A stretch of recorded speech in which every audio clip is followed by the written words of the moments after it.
on va parler d'un peu de Microsoft aussi dans ce podcast, et de Surface. Surface, le premier casque Bluetooth de Microsoft s'appelle aussi Surface. Ce qui voilà, de nouveau, c'est encore une belle invention, ça. Qui invente des termes comme ça, quoi. C'est les Surface Headphones, c'est effectivement. Oui, c'est ça. Donc, voilà. Oui. Donc, on a beaucoup de news Microsoft finalement aussi dans ce podcast, parce qu'il y a eu une keynote à Microsoft où ils ont annoncé des produits Surface. Mais là, c'est un peu le produit qui a fait qui a été l'effet surprise de la conférence, parce qu'ils ont présenté des écouteurs Bluetooth, enfin un casque Bluetooth plutôt, de haute qualité. Avec les styles de couleurs et d'ergonomie, de design de Surface. Donc, c'est des casques qui sont de couleur gris clair, donc un peu Playmobil, on va dire presque, pour pas trop dénigrer Microsoft. J'aime bien le hardware Microsoft. Je n'aime pas le software de Microsoft, mais je suis pro hardware Microsoft. J'ai toujours aimé le hardware Microsoft. Et là, ils ont en cachette développer un casque audio haute qualité qui est censé vraiment concurrencer les produits références du marché, qui sont les Bose QC35 et les Sony que Sébastien a sur sa tête non chevelue, et les Sony VH1000 que j'ai ici. Donc voilà, vous voyez les deux casques que nous on a choisi pour leur qualité sonore et leur fonctionnalité. Oui, c'est ça, c'est qualité sonore, également anti-bruit, enfin pas casque de chantier. Voilà, et noise reduction, effectivement. Donc tout ça pendant 3 ans, vraiment sous porte close, on va dire, à huis clos, et personne n'en avait entendu parler. Donc c'était la belle surprise. Côté design, voilà, on aime ou on n'aime pas. Après, côté fonctionnalité, on aura du noise cancelling, on aura une qualité quand même assez élevée, avec un poids qui va avec. On est près des 300 grammes, donc un peu plus lourd que les deux autres concurrents. Côté prix, c'est à peu près de $1 la gramme, donc on sera à $350. C'est à peu près ça.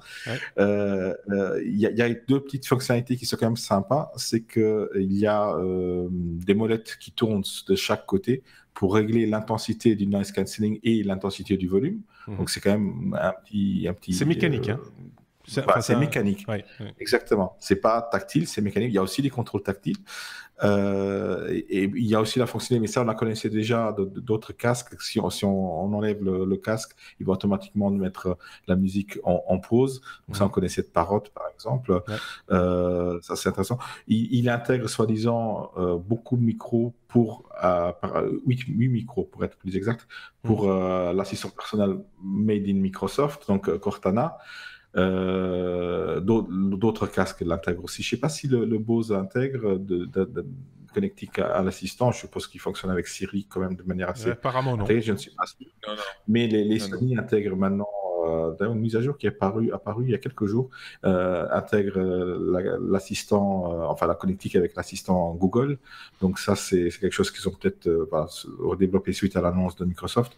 Voilà, un casque qui est censé concurrencer ces gros modèles-là. On va le tester dès qu'on en aura un sous la main, et on va peut-être vous faire un petit hors-série. Voilà, moi, j'accroche pas trop au design. Le prix, il est au même prix que les autres. Faut voir la qualité de production, la qualité de rendu et des fonctionnalités. Côté, parce que c'est une donnée importante au niveau des casques Bluetooth, c'est l'autonomie. Donc l'autonomie serait en dessous de l'autonomie des Bose qui tournent autour des 19 ou 20 heures, alors que le Microsoft Surface serait autour des 15 heures. Et les nouveaux Sony, ils disent même qu'ils ont une autonomie de 50 heures. Donc c'est quand même encore assez loin des concurrents. Mais par contre, il intègre une fonctionnalité en USB-C, type C, et une recharge rapide en 5 minutes pour une écoute de 1 heure. Donc ça, c'est quand même une belle avancée. Quand je parlais de mécanique de boutons, enfin de molette, mais c'est la molette qui est mécanique, c'est pas, il y a pas des trous qui se bougent quand quand on tourne le bouton. Non, mais je vais être clair. C'est le noise cancelling mécanique. Parce que je pensais justement au casque de Parrot, où là, c'est le premier que j'avais vu avec cette fonctionnalité-là. C'était, on tournait avec le doigt sur l'oreillette, hein, enfin sur l'oreillette, sur le côté, et donc ça augmentait, ça diminuait. Enfin, il y avait des fonctions pour muter, etc. Super classe, enfin super soigné, tout ce qu'on veut. Là, c'est un peu différent, mais je te rejoins complètement, Bruno, quand tu dis que le hardware de Microsoft est souvent de fort bonne facture.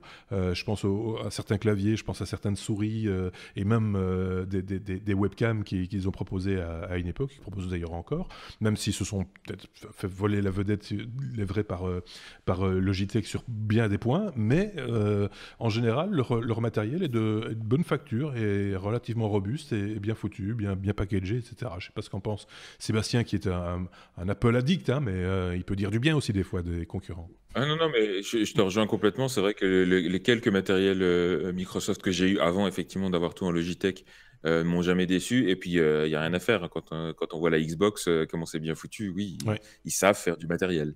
Et sans partenaire extérieur, hein. Enfin, ils ont des vraies équipes à eux. Enfin, sans doute ils ont des partenaires extérieurs, certes, mais c'est pas comme Google qui va faire fabriquer son Nexus par LG. Je prends cet exemple-là tout à fait au hasard, hein, mais voilà, voilà. Quand c'est bien, il faut le dire. Et je pense qu'on l'a dit.